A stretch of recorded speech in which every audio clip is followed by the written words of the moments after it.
বন্ধুরা, আমাদের যারা ক্ষতি করে তারা বেশিরভাগ ক্ষেত্রেই আমাদের আপনজন হয়ে থাকে। যদি আপনার জীবনেও এমন অভিজ্ঞতা থেকে থাকে তাহলে আপনাকে একটাই কথা বলবো, আপনি এক্ষেত্রে শুধু একা নন। কখনো কখনো বন্ধু বান্ধব বা আপনজনের কোনো অনুরোধ রক্ষা করার না কারণে, অর্থাৎ বলতে পারেন তাদেরকে না বলার কারণে আমাদের ক্ষতির সম্মুখীন হতে হয়। তারা আমাদের উপর রেগে যায় এবং ক্ষতি করার চেষ্টা করে। তবে আর নয়, আজকের এই ভিডিওটিতে আমরা আচার্য চাণক্যের 10টি উপদেশ সম্পর্কে জানব, যেগুলো আপনার আপনজন বা আপনার বন্ধু বান্ধব যদি করে তাহলে আপনি কোনো অবস্থায় তাদেরকে হ্যাঁ বলবেন না। কারণ যদি আপনি এগুলো রক্ষা করেন আপনাকে মহামূল্য দিতে হতে পারে। তাই দেরি না করে চলুন জেনে নেওয়া যাক আচার্য চাণক্যের সেই মূল্যবান উপদেশ যা আপনাকে বিপদ থেকে রক্ষা করবে। নাম্বার 1, আপনি যদি কোনো কর্মে দক্ষ হয়ে থাকেন সেই কর্ম কখনোই বিলিয়ে দেবেন না। আচার্য চাণক্য বলেন, আপনি যে কাজে পারদর্শী সেই কাজ যদি আপনি বিনিময় নিয়ে করেন তাহলে কাজের প্রতি আপনার পাশাপাশি অপরের সন্তুষ্টিও বেড়ে যায়। কিন্তু আপনি যদি সেই কাজটি অন্য কারোর জন্য বিনামূল্যে করে দেন তাহলে এখানে আপনার সাথে দুটো ঘটনা ঘটতে পারে। প্রথমত, সেই কাজটি করার জন্য আপনার আগ্রহ এবং উদ্দীপনা কমে যাবে। দ্বিতীয়ত, যে ব্যক্তিকে আপনি কাজটি করে দিলেন সে ব্যক্তি যেহেতু কোনো মূল্য আপনাকে পরিশোধ করেনি তাই তিনি সেই কাজের গুরুত্বপূর্ণ উপলব্ধি করতে পারবে না। আচার্য চাণক্য বলেন, প্রত্যেক মানুষের সময় এবং জ্ঞানের মূল্য দেওয়া উচিত। তাই আপনার মূল্যবান কাজকে কখনোই মূল্যহীন বিষয়ে পরিণত করবেন না। যে কাজে আপনি কষ্ট করে পারদর্শী হয়ে উঠেছেন তাকেও বিনামূল্যে করে দিতে বললে সঙ্গে সঙ্গে মুখের উপর না বলতে শিখুন। অনুরোধকারী আপনার যতই আপন হোক না কেন এড়িয়ে চলা আপনার জন্য মঙ্গল। নাম্বার 2, মিথ্যার শরণাপন্ন হওয়া। আচার্য চাণক্য বলেন, মিথ্যা দিয়ে কখনো সত্যকে দাবিয়ে রাখা যায় না। সত্য একদিন না একদিন সামনে চলে আসবেই। তাই প্রত্যেক মানুষের সততার পথ অবলম্বন করা উচিত। মিথ্যা বলা ব্যক্তি একদিন না একদিন পরিপাস্য লোকের কাছে গ্রহণযোগ্যতা হারিয়ে ফেলবে। পারস্পরিক সম্পর্কের ক্ষেত্রে সত্যনিষ্ঠতা সম্পর্কের উত্তেজনা কমানোর পাশাপাশি সম্পর্ক দৃঢ় হতে সহায়তা করে।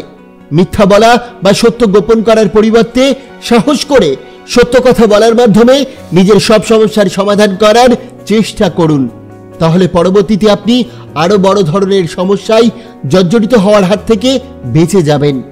নাম্বার 3, দায়িত্বহীনতা কাজ এড়িয়ে চলা উচিত। অর্থাৎ আপনার দায়িত্বের বাইরে কোনো কাজ যদি আপনাকে করতে বলা হয় তা কোনো মতেই করবেন না। আপনার কাছে অন্যরা যেসব কাজ করে দেওয়ার কথা অনুরোধ করে তার মধ্যে একটি গুরুত্বপূর্ণ কাজ হতে পারে অপরের দীর্ঘমেয়াদী ঋণের সহায়ক হওয়া। আমাদের মধ্যে কিছু ভালো মানুষ আছে যারা অন্যের অসুবিধাতে পাশে দাঁড়ানোর কথা চিন্তা করে। বিপদের দিনে পাশে থাকাটা অত্যন্ত জরুরি, তবে কখনোই অন্যের ঋণের বোঝা নিজের মাথায় চাপানো উচিত নয়। এটি আপনাকে মানসিক এবং শারীরিকভাবে ধ্বংস করে দেবে। নাম্বার 4, নিজের সামর্থ্যের বাইরে কখনোই প্রতিদান ছাড়া সাহায্য করতে যাবেন না। অপরকে সাহায্য করা অত্যন্ত ভালো কাজ। এটা করার ফলে মানুষের বন্ধুত্বের সৃষ্টি হয়, শত্রুতা কমে যায়। তবে এটিরও একটা সীমারেখা রয়েছে। আচার্য চাণক্য বলেন, অপরকে সাহায্য করতে গিয়ে কখনোই নিজের অস্তিত্ব হারিয়ে ফেলবেন না। অনেক সময় মাত্রাতিরিক্ত সাহায্য করতে গিয়ে আমরা এই কাজকে অভ্যাসে পরিণত করে ফেলি। ফলে আমরা কেবলমাত্র তখনই শান্তি অনুভব করতে থাকি যখন অন্য কেউ আমাদের কাজে খুশি হয়ে আমাদেরকে প্রশংসা করে। এর ফলে যত দিন যেতে থাকে ততই আমাদের মধ্যে চাহিদা বাড়তে থাকে অপরের কাছ থেকে প্রশংসা পাওয়ার। তাই অপরের সাহায্য এতটাই করবেন না যাতে আপনি নিজেই বিপদে পড়ে যান। নাম্বার 5, টাকা ধার নেওয়া বা টাকা ধার দেওয়া থেকে বিরত থাকুন। দুটি মানুষের মধ্যে যেসব কারণে সম্পর্ক নষ্ট হয় তার সব থেকে বড় কারণ হলো টাকা ধার দেওয়া বা টাকা ধার দেওয়া। টাকা ধার করার ফলে আপনি যে শুধু অর্থনৈতিকভাবে ঋণী হয়ে থাকলেন তা কিন্তু নয়, সেই সঙ্গে মানসিক এবং সামাজিক উভয় ক্ষেত্রেই হীনমন্যতার পথ বেছে নিলেন। তাই টাকা ধার করার থেকে যতটা পারবেন দূরে থাকার চেষ্টা করবেন, কারণ এর ফলে আপনাকে অন্যর কাছে হেয় প্রতিপন্ন হতে পারে। অন্যদিকে আপনজন বা বন্ধু বান্ধবকে টাকা ধার দেওয়ার ফলে যার পক্ষে টাকা ধার নিয়ে টাকা ফেরত দেওয়ার সামর্থ্য থাকে না তাকে টাকা ধার দিয়ে নিজেকে বিপদে ফেলা সব থেকে বড় বোকামি। আর যদি কাউকে টাকা ধার দিয়েও দেন তবে কখনোই সেই টাকাকে ফেরত পাওয়ার আশা রাখবেন না। টাকা ধার দিলে ভাববেন ওই টাকাটা কখনোই আপনার ছিল না। একটি বিখ্যাত প্রবাদ আছে, যদি আপনি আপনার প্রিয় বন্ধুকে টাকা ধার দেন তাহলে আপনার টাকাও যাবে, বন্ধুও যাবে, অর্থাৎ দুটোকেই হারাতে হতে পারে। মনে রাখবেন, আপনার টাকা আপনি ধার দেবেন, আবার আপনাকেই তার কাছে দুহাত পেতে চাইতে হবে। টাকা ধার দেওয়া বা নেওয়া থেকে বিরত থাকুন। যদি টাকা ধার নিতেই হয় তবে তা সময়ের আগে পরিশোধ করুন। যদি টাকা ধার দিতে হয় তবে মানুষ বুঝে ধার দিন। নাম্বার 6, কারো ব্যক্তিগত ও পারিবারিক বিষয়ে মধ্যস্থতা করা যাবে না।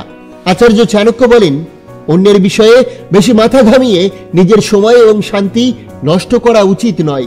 যে ব্যক্তি নিজেই নিজের সমস্যার সমাধান করতে পারেন সে মানসিক চিন্তা থেকে বিরত থাকে। এছাড়া কেউ যদি নিজের ব্যক্তিগত ও পারিবারিক সমস্যার সমাধানে উদ্যোগী হয় তাহলে কিছুদিন পর সেই ব্যক্তির আত্মবিশ্বাস দ্বিগুণ বেড়ে যায়। মনে রাখবেন, আপনার সমস্যার সমাধানের জন্য আপনিই হচ্ছেন সেরা ব্যক্তিত্ব, কারণ আপনার সমস্যা, আপনার আবেগ, অনুভূতি আপনার মতো করে কেউ উপলব্ধি করতে পারবে না বা কখনো উপলব্ধি করার চেষ্টাও করবে না। তবে সবসময় যে আপনি আপনার সমস্যার সমাধান একাই করতে পারবেন তা কিন্তু নয়। তাই কিছু কিছু ক্ষেত্রে আপনাকেও অপরের সাহায্যের প্রয়োজন হতে পারে। তবে কারো সাহায্য নেওয়ার সময় বা পরামর্শ নেওয়ার সময় চূড়ান্ত সিদ্ধান্তটি নিজেকেই নিতে হবে। আচার্য চাণক্য বলেন, অন্যের জ্ঞানে মহৎ হওয়ার থেকে নিজ জ্ঞানে হার স্বীকার করে জ্ঞান অর্জন করা লাভজনক, কারণ নিজ জ্ঞান সর্বদা আপনাকে সঠিক পথ দেখাবে। নাম্বার 7, দায়িত্ব পালন করা। আচার্য চাণক্য বলেন, যে কাজ আপনি নিজে করতে পারেন তার দায়িত্ব কখনোই অন্য কোনো মানুষের হাতে তুলে দেবেন না, কারণ আপনার কাজ আপনার মনের মতো কেউ করতে পারবে না। প্রত্যেক মানুষের ভিন্ন চিন্তা ভাবনা থাকে, তাই সবাই যে আপনার মতো চিন্তা করবে, আপনার মতো ভাববে তা কিন্তু নয়। তাই যে কাজটি আপনি করতে পারেন সেই কাজটি কখনোই অন্যের উপরে দায়ভার চাপিয়ে দেবেন না। যদি কোনো ব্যবসা প্রতিষ্ঠানের দায়িত্ব একজন আরেকজনের উপর দিয়ে দেয় তাহলে ওই প্রতিষ্ঠানের ইনকাম খুব দ্রুত কমে যেতে পারে। তাই সবার মধ্যে সবকিছুর দায়িত্ব সমানভাবে ভাগ করে দেওয়ার পরিবর্তে যে কাজে পারদর্শী তাকে সেই কাজে দায়িত্ব দেওয়া উচিত। তাহলে কেউ আর নিজের কাজ অন্যের উপর চাপিয়ে দেবে না, ফলে যে কোনো প্রতিষ্ঠান খুব দ্রুত সফলতা পাবে। নাম্বার 8, অন্যকে অতিরিক্ত সময় দিতে গিয়ে নিজের পরিকল্পনা নষ্ট করবেন না। আচার্য চাণক্য বলেন, সময় জীবনের সবথেকে মূল্যবান সম্পদ। একবার চলে গেলে তা কখনো ফিরে পাওয়া যাবে না। তাই সময়ের কাজ সর্বদা সময়ে করার চেষ্টা করবেন। এটি আপনাকে সর্বদা মানসিক শান্তি দিতে থাকবে। তবে সময় মতো কাজ না করতে পারা এটা সবসময় আমাদের নিজের অলসতার কারণে হয় না, বরং অনেক সময় অন্যকে সাহায্য করতে গিয়ে নিজের সময়কে নষ্ট করার ফলেও হয়। অর্থাৎ অন্য কেউ যদি কোনো কাজ করার অনুরোধ করে তার কাজটি করতে গিয়ে আমরা নিজেদের কাজের সময়ের অভাব করে ফেলি। এজন্য একজন বুদ্ধিমান এবং স্মার্ট ব্যক্তি অপরের যে কোনো কাজ করার অনুরোধ, বিশেষ করে যে কাজ করতে গেলে তার নিজের কাজে ক্ষতি হতে পারে, সেসব অনুরোধ রাখে না। নাম্বার 9, অপরের ব্যক্তিগত কাজে হস্তক্ষেপ করবেন না। অপরের ব্যক্তিগত কাজ করে আপনি কখনোই অপরের কাছে ভালো হতে পারবেন তা কিন্তু নয়। আজ হতে পারে আপনাকে বাহবা দিচ্ছে, ভালো বলছে, কিন্তু আপনার একটি ভুলে সারা জীবন কথা শুনতে হতে পারে। আপনার 100 ভালো কাজের কথা কখনোই প্রশংসা করবে না, কিন্তু আপনার একটি ভুল কাজে সারা জীবন আপনাকে কথা শুনিয়ে যাবে। তাই অপরের কাজে মাথা ব্যথার থেকে নিজের কাজে নিজে ব্যস্ত থাকা অনেক ভালো। আপনি যদি উচ্চ মাত্রায় নিজের আত্মবিশ্বাস বজায় রাখতে চান তাহলে আপনাকে অপরের উপর নির্ভরশীলতা কমাতে হবে। মনে রাখবেন, এই জীবনে যদি আপনি নিজে ভালো থাকতে পারেন তাহলেই আপনি অপরকে ভালো রাখতে পারবেন। নিজেকে বিপদে ফেলে অন্যের কথা বেশি চিন্তা করে নিজের সময় নষ্ট করে এই জগতে কোনো কিছুই আপনি পাবেন না। নাম্বার 10, আপনাকে যে বিষয়গুলো মাথায় রাখতে হবে।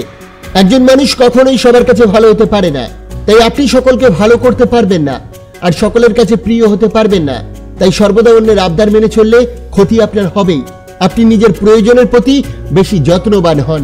নিজে থেকে কখনোই অন্যকে সাহায্য করতে যাবেন না। নিজের প্রেম, ভালোবাসা, নিজের কর্মের পরিকল্পনা এবং পারিবারিক কলহের ব্যাপারে অন্যকে কখনোই বলবেন না। কেউ সাহায্য চাইলেই সর্বদা ছুটে যাবেন না। কর্মটা কি তা আগে বিচার করে নেবেন। মনে রাখবেন, সততাই জীবনের মূল মন্ত্র হওয়া উচিত।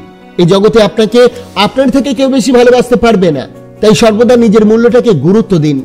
অপরকে দেখে কখনো হিংসা করবেন না, অপরকে দেখে শিক্ষা নিন। বন্ধুরা, আশা করি আজকের এই ভিডিওটি আপনার অনেক ভালো লেগেছে এবং আপনি অনেক কিছু শিখতে পেরেছেন। অবশ্যই ভিডিওটিকে একটি লাইক করবেন, কমেন্ট করবেন, প্রিয়জনের কাছে শেয়ার করতে ভুলবেন না। আপনাকে অসংখ্য ধন্যবাদ ভিডিওটি শেষ পর্যন্ত দেখার জন্য।